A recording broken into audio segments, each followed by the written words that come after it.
It's a pleasure for me as President of the International Astronautical Federation to welcome all you today to the concluding session of the Global Networking Forum for this ISC 2017, which has been a huge success. In particular, I want to thank Premier Wazaril, Minister Hamilton Smith, and Lord Mayor Hayes for their support and presence. Now, let me please introduce our distinguished speaker for today. Elon Musk is founder, CEO, and lead designer of SpaceX. Elon founded SpaceX in 2002 with the goal of revolutionizing space technology and ultimately enabling humans to become a multiplanetary species. Today, he will provide an update on those plans first shared at ISC 2016 in Guadalajara last year. SpaceX has had a number of firsts, including the first private company to deliver cargo to and from the International Space Station, the first entity to land an orbital class booster back on land and on drone ships out of sea, and the first to refly an orbital class booster. In addition to SpaceX, he is also the CEO of Tesla Motors and chairman of SolarCity. Please join me in welcoming Elon Musk. All right. Hey. Thank you. Oh, it's just so good. All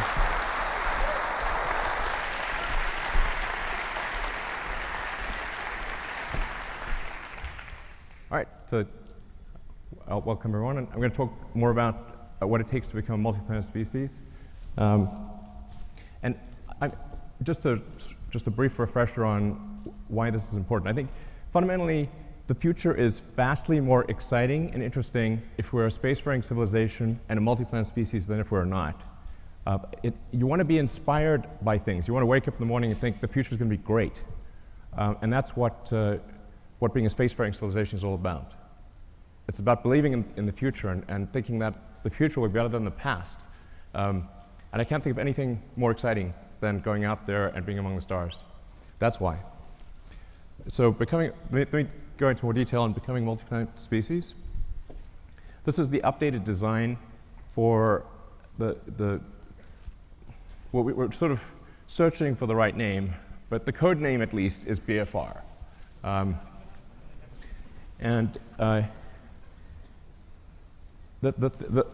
Probably the most important thing that I want to convey in this presentation is that I think we have figured out how to pay for it.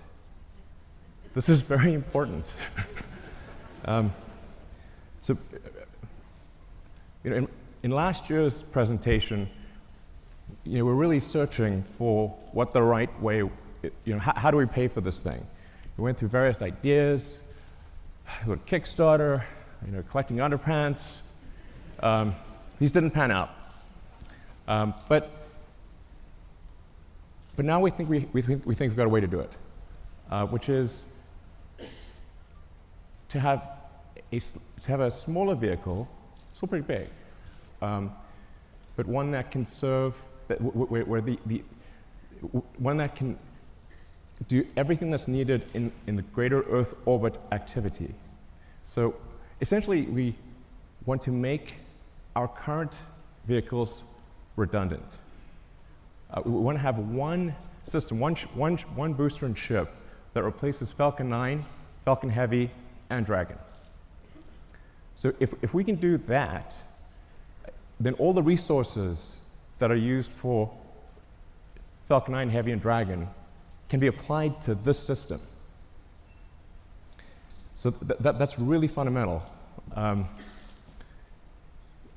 let's see, what progress have we made in this direction? So last time you saw the giant tank, that's actually a 12-meter tank. And you can see the relative scale of it. It's 1,000 cubic meters of volume inside. That's actually more pressurized volume than an A380, just to put that into perspective. We developed a new carbon fiber matrix that's much stronger and more capable at cryo than anything before. And it holds 1,200 tons of liquid oxygen. So we we tested it. So we successfully tested it up to its design pressure. And then went a little further. So we wanted to see where it would break. And we found out where it would break. It shot about 300 feet into the air and landed in the ocean.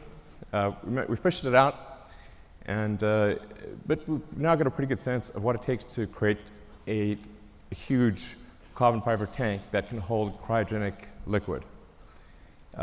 That's actually extremely important for making a light spaceship. The next key element is on the engine side. We have to have an extremely efficient engine. So the Raptor engine will be the highest thrust to weight engine, we believe, of any engine of any kind ever made. We already have now 1,200 seconds of firing across 42 main engine tests. We fired it for 100 seconds. It could fire for much longer than 100 seconds. That's just the size of the test tanks. And then the duration of the firing you're seeing right now is about 40 seconds, which is the length of the firing for landing on Mars. The test engine currently operates at 200 atmospheres, or 200 bar. The flight engine will be at 250 bar, and then we believe over time we could probably get that to a little over 300 bar. The next key element is propulsive landing. So in order to land on places like the Moon, where there is no atmosphere, and certainly no runways, or to land on Mars, where the atmosphere is too thin to land, even if there were runways, to land with a wing, you really have to get propulsive landing perfect. So that's what we've been practicing with Falcon 9. So this is just a series of landing betas. I think these are quite mesmerizing. But we now have 16 successful landings in a row. And that's with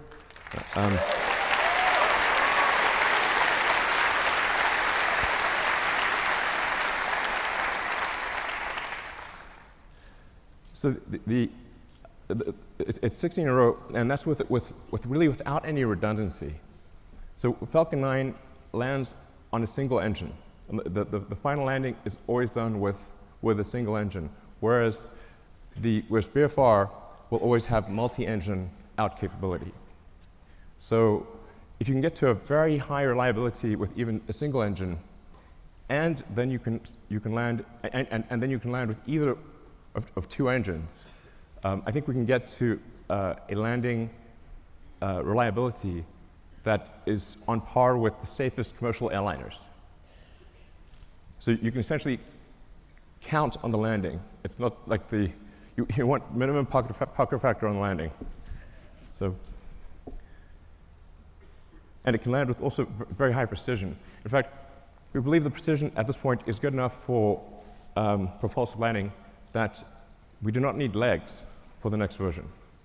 It will literally land with so much precision, it will land back on its launch mounts. So the launch rate is also is increasing exponentially.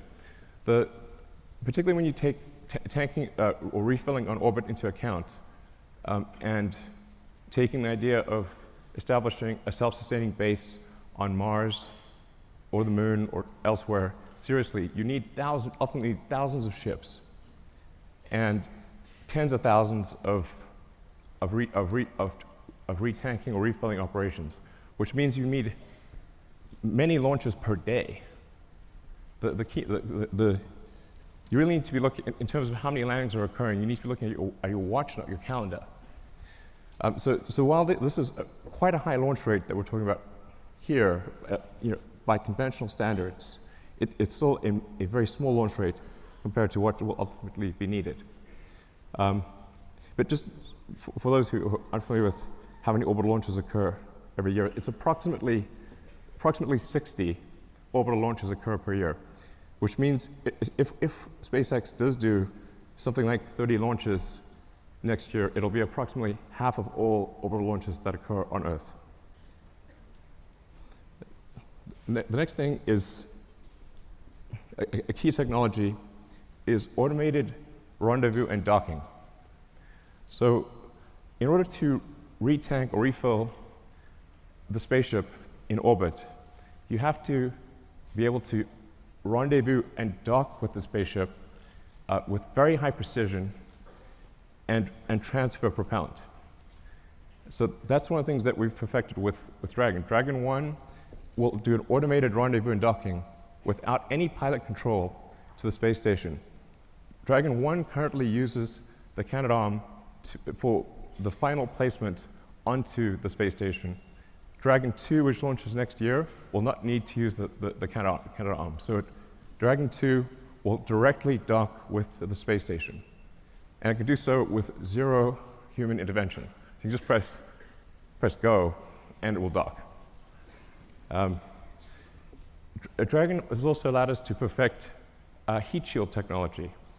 So when you enter at high velocity, you'll melt almost anything.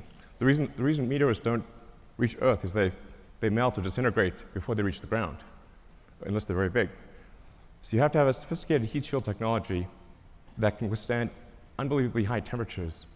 And that's what we've been perfecting with Dragon, and also a key part of any planet colonizing system. Next slide.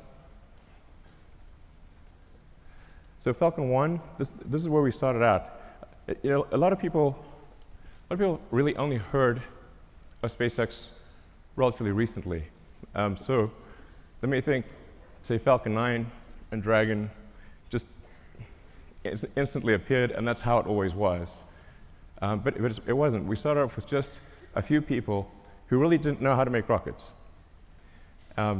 And the reason I ended up being the chief engineer or chief designer was not because I wanted to, it's because I couldn't hire anyone. Nobody good would join. So ended up being that by default. And I messed up the first three launches. The first three launches failed. Unfortunately, the fourth launch, which was that was the last money that we had for Falcon 1, the fourth launch worked, or that would have been it for SpaceX. But fate liked us that day.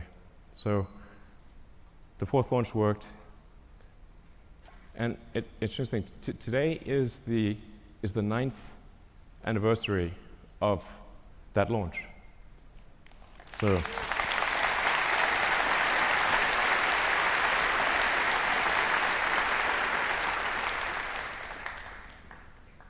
I didn't realize that until I was told that just earlier today, but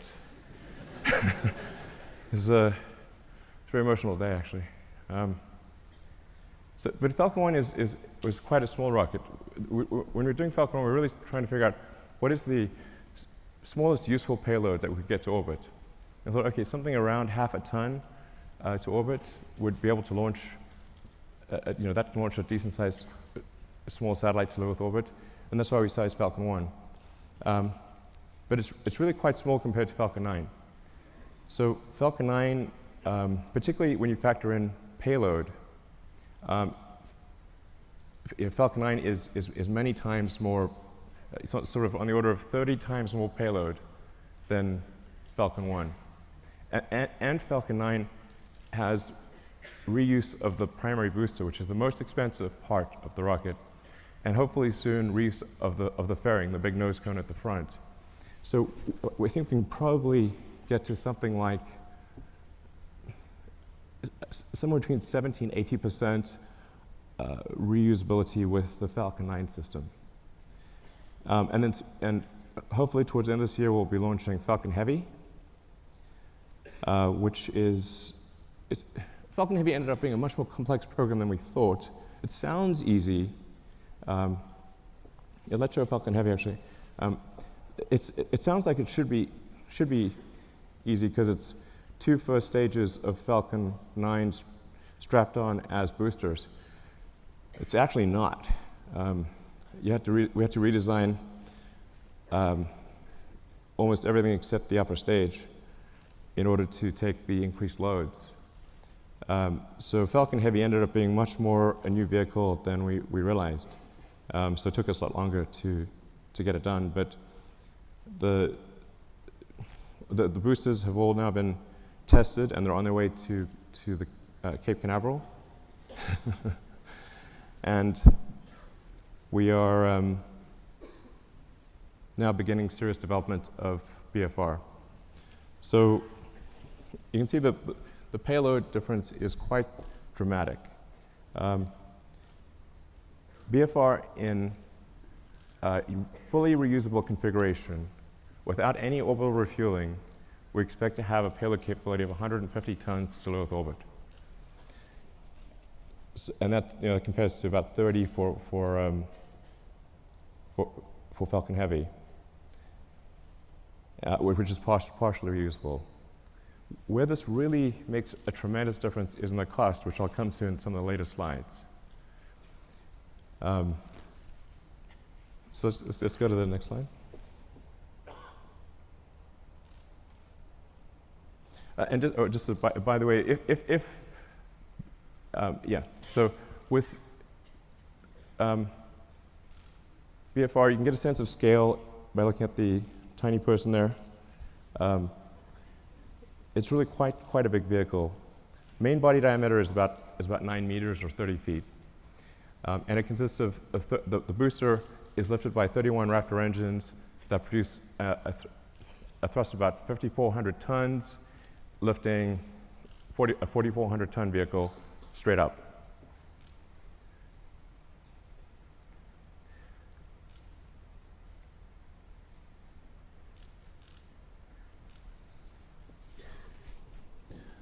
So then, just the basics about the ship: 48-meter length, dry mass we're expecting to be about 85 tons. Technically, our design says 75 tons, but inevitably there's mass growth. And that ship will contain 1,100 tons of propellant with a design of an ascent design of 150 tons and a return mass of 50. So you can think of this as essentially combining the upper stage of the rocket with Dragon. It's like if Falcon 9 upper stage and Dragon were combined. So as I'll go into each of these items in detail, but you've got obviously the engine section in the rear, the propellant tanks in the middle, and then a large payload bay in the front. And that payload bay is actually 8 stories tall. In fact, you can fit a whole stack of Falcon 1 rockets in the payload bay. Compared to the design I showed last time, you'll see that there is a small delta wing at the back of the rocket. The reason for that is in order to expand the mission envelope of the BFR spaceship. Depending on whether you're landing or you're entering a planet or a moon that has no atmosphere, a thin atmosphere, or a dense atmosphere, and depending on whether you're re-entering with no payload in the front, a small payload, or a heavy payload, you have to balance the rocket out as it's coming in. And so the delta wing at the back, which also includes a split flap for pitch and roll control, allows us to control the pitch angle despite having a wide range of payloads in the nose and a wide range of atmospheric densities. So we tried to avoid having the delta wing, but it was necessary in order to generalize the capability of the spaceship such that it could land anywhere in the solar system. So let's look at a couple of things in detail.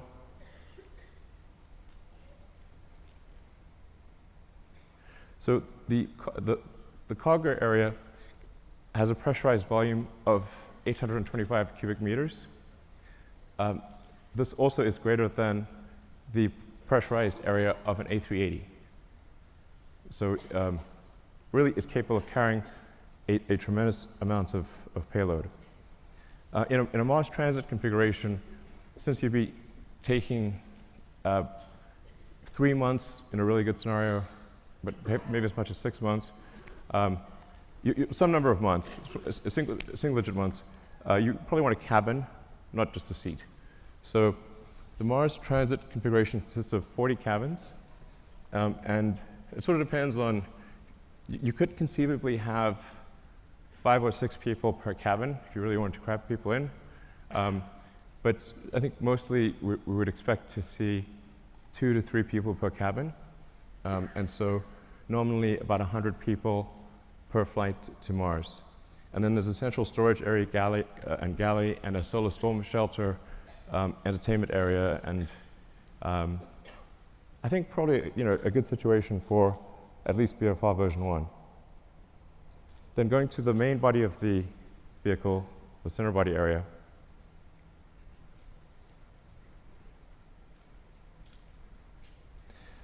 This is where the propellant is located. And this is subcooled methane and oxygen. So as you chill the methane and oxygen below its liquid point, you get a fairly meaningful density increase. You get on the order of 10 to 12% density increase, which makes quite a big difference for the propellant load. So we're expecting to carry 240 tons of CH4 and 860 tons of oxygen. In the fuel tank are header tanks. So when you come in for a landing, your orientation may change quite significantly, so you can't have the propellant just slushing around all over in the main tanks. You have to have the header tanks that can feed the main engines with precision. So that's what you see immersed in the fuel tank. Then the engine section.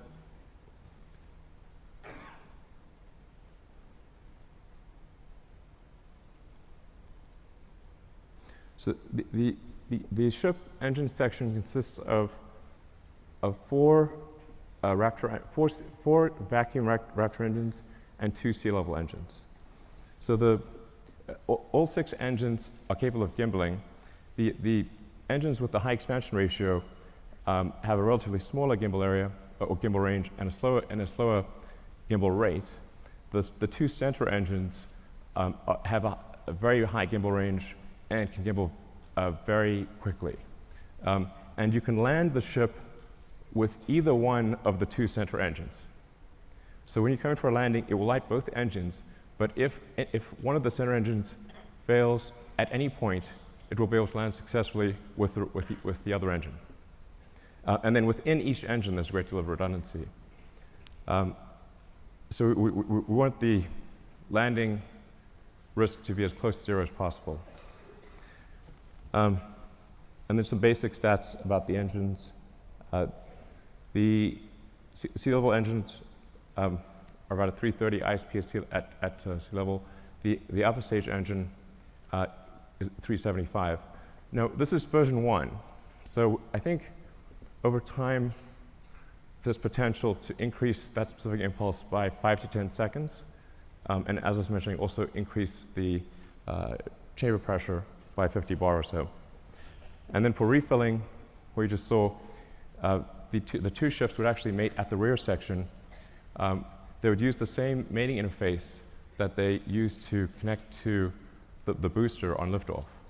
So we'd reuse that mating interface and reuse the propellant fill lines that are used when the booster is, when the ship is on the booster. And then to transfer propellant, it becomes very simple.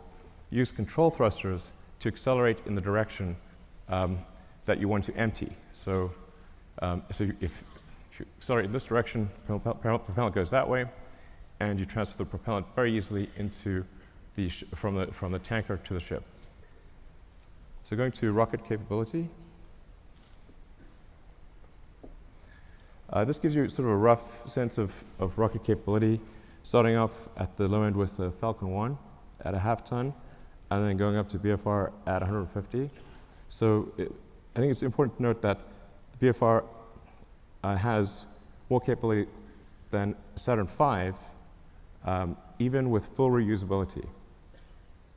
But here's the really important fundamental point. Let's look at the launch cost.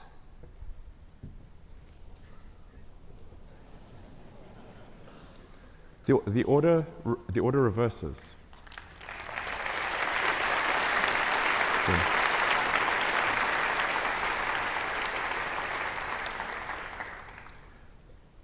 Now, at first glance, this may seem ridiculous, but it's not. The same is true of aircraft. If you bought, say, a small single-engine turboprop aircraft, that would be $1.5 to $2 million. To charter a 747 from California to Australia is $500,000, there and back. The single-engine turboprop can't even get to Australia. So a fully reusable system, a fully reusable giant aircraft like a 747 costs a third as much as an expendable tiny aircraft. In one case, you have to build an entire aircraft. In the other case, you just have to refuel something. So it's really crazy that we build these sophisticated rockets and then crash them every time we fly. This is mad.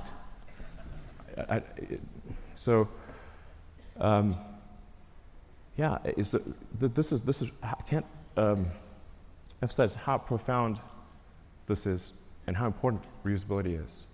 And often I'll be told, but you could get more payload if you made it expendable.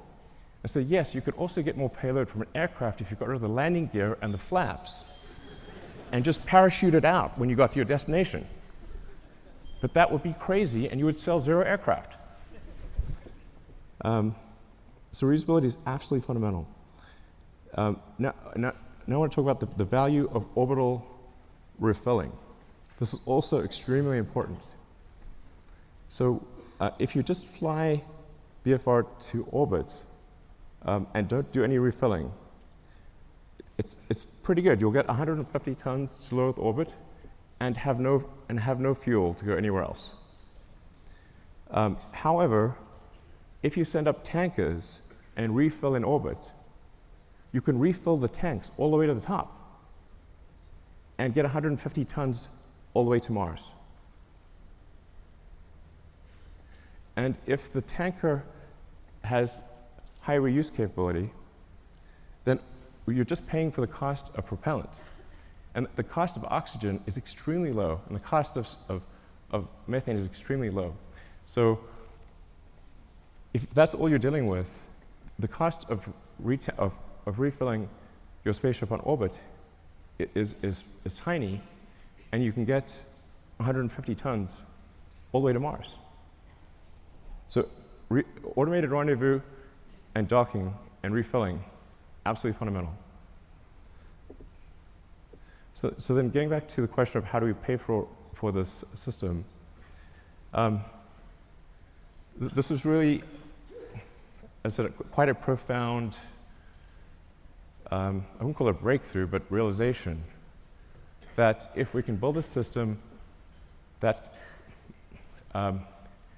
cannibalizes our own products, makes our own products redundant, then all of the resources, which are quite enormous, that are used for Falcon 9 Heavy and Dragon, can be applied to one system. Some of our customers are conservative, and they want to see BFR fly several times before they're comfortable launching on it. So what we plan to do is to build ahead and have a stock of Falcon 9 and Dragon vehicles, so that customers can be comfortable. If they want to use the old rocket, the old spacecraft, they can do that, because we'll have a bunch in stock. But all of our resources will then turn towards building BFR. And we believe that we can do this with the revenue that we receive for launching satellites and for servicing the space station. So going into the satellites portion, the size of this being a 9-meter diameter vehicle is a huge enabler for new satellites. We can actually send something that that is almost 9 meters in diameter to orbit. So for example, if you want to do a new Hubble, you could send a mirror that has 10 times the surface area of the current Hubble as a single unit. It doesn't have to unfold or anything. And or you can send a large number of small satellites. You can do whatever you like.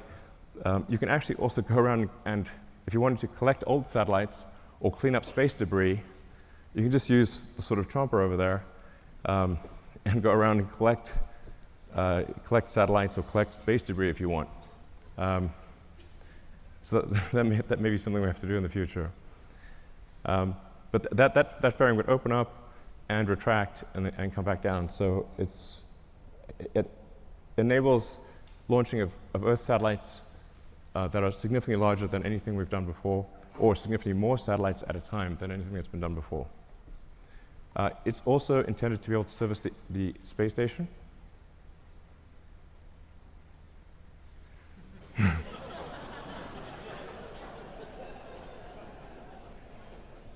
I know it looks a little big relative to the space station, but the shuttle also looked big, so it'll work. Looks a little outsized, but it'll work. So it'll be capable of doing what Dragon does today in terms of transporting cargo, and what Dragon 2 will do in terms of transporting crew and cargo. So it can do the space station servicing. It can also go obviously much further than that, like, for example, the Moon.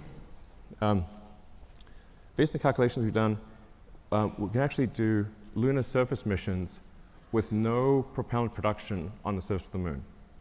So if we do a high elliptic parking orbit for the ship and retank in a high elliptic orbit, we can go all the way to the Moon and back with no local propellant production on the Moon. So I think that would enable the creation of Moon Base Alpha, or some sort of lunar base.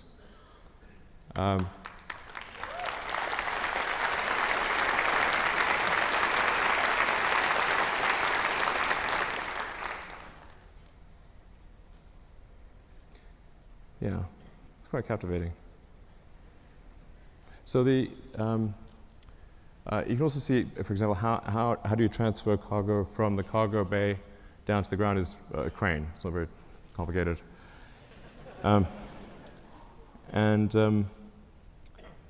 Yeah, but so this will enable the creation of a lunar base.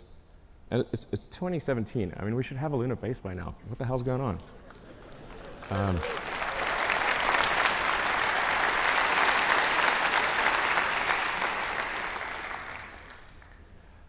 And then, of course, Mars, becoming a multi-planet species. Beats the hell out of being a single-planet species. So, yeah, so we'd start off by sending a mission to Mars, where it would be obviously just landing on rocky ground or dusty ground.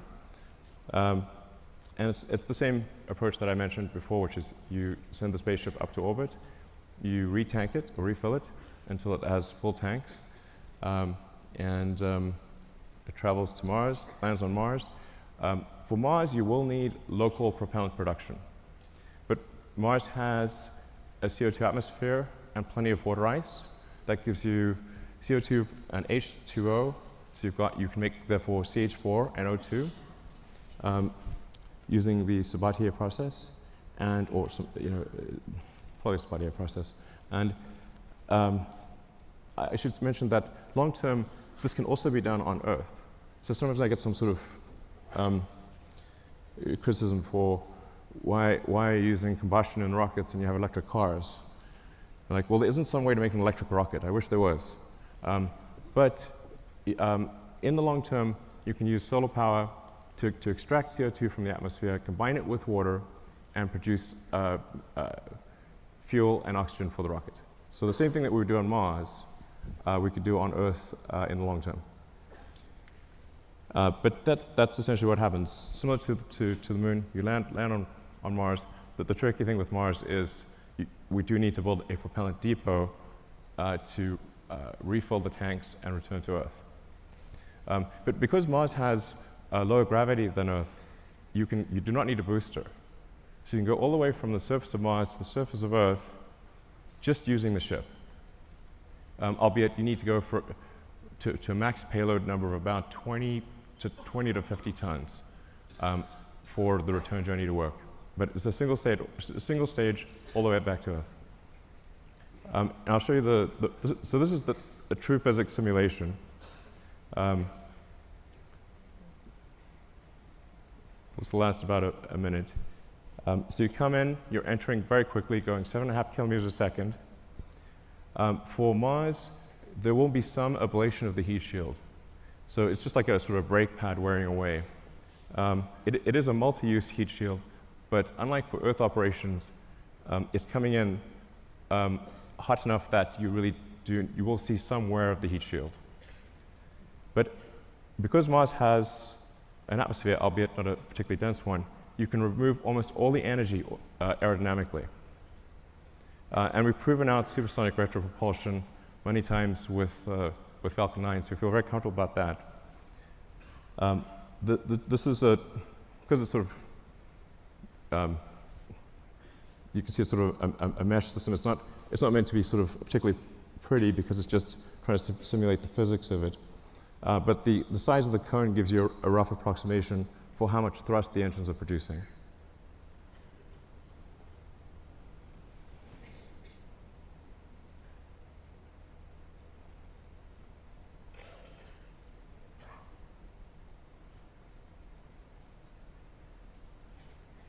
That's not a typo.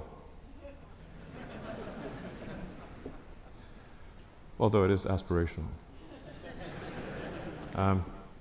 So we've already started building the system. The tooling for the main tanks has been ordered.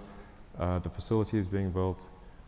We will start construction of the first ship around the second quarter of next year, so in about 6 to 9 months, we should start building the first ship. I feel fairly confident that we can complete the ship and be ready for a launch in about 5 years. 5 years seems like a long time to me. Yeah.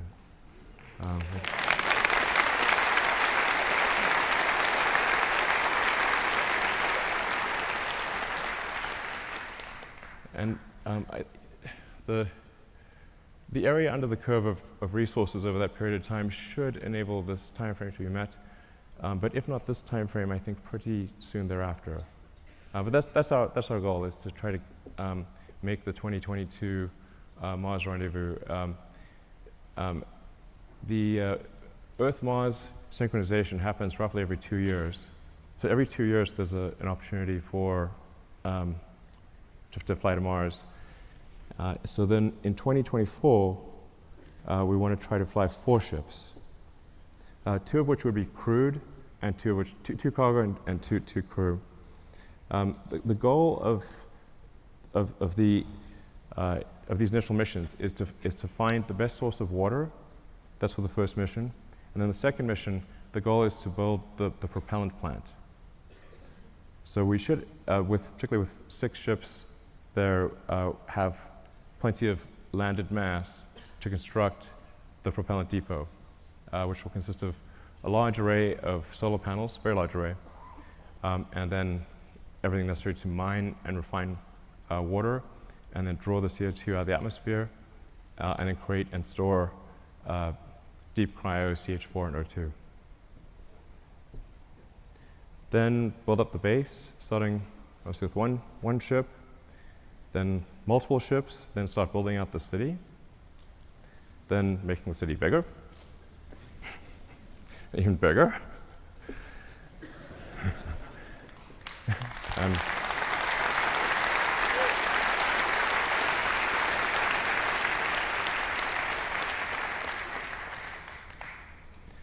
And over time, terraforming Mars and making it really a nice place to be. You can do it, Elon! Thanks. Give me a.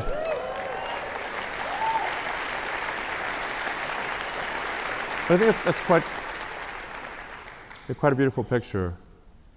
And on the prior slide, it's interesting to note that on Mars, dawn and dusk are blue, and it's the sky. So the sky is blue in dawn and dusk, and red during the day. It's the opposite of Earth. And but there's something else. If you build a ship that's capable of going to Mars, what if you take that same ship and go from one place to another on Earth? So we looked at that, and the results are quite interesting. Let's take a look at that.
Traveling at 27,000 kilometers an hour, or roughly 18,000 miles an hour. This is where the propulsive landing becomes very important to get it right.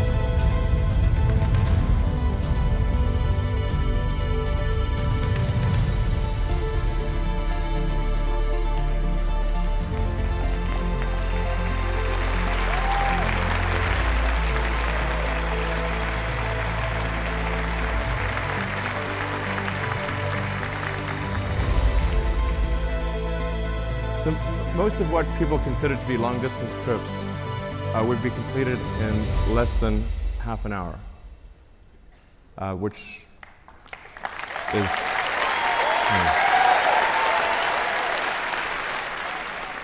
So the great thing about going to space is there's no friction. So once you're out of the atmosphere, you will go, it will be smooth as silk, no turbulence, nothing. There's no weather, there's no atmosphere. And you can get to most long-distance places, like I said, in less than half an hour. And if we're building this thing to go to the Moon and Mars, then why not go to other places on Earth as well? All right, thank you.